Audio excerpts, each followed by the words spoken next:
সাল্লাম আমাদের সবার নেতা, আমাদের নবী, আমাদের আদর্শ, আমাদের সবচেয়ে উসওয়াতুল হাসানা, যাকে যাকে আল্লাহ পাক এই পুরো রাহমাতুল লিল আলামিন হিসেবে সৃষ্টি করেছেন।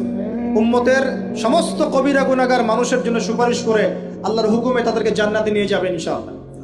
সবাই যখন নিজেকে নিয়ে ব্যস্ত থাকবে, তিনি তখন উম্মতকে নিয়ে ব্যস্ত থাকবেন ইনশাআল্লাহ।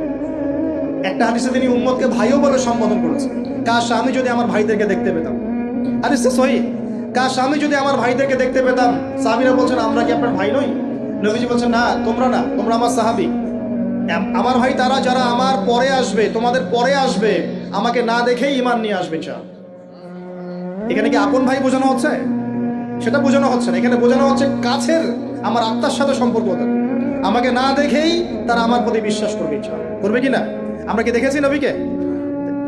এই মহান ব্যক্তিত্ব জীবনের শেষের দিকে আমাদেরকে নসিহত করেছেন, আসসালাত আসসালাত, নামাজ ধরে রাখো, নামাজ ধরে রাখো।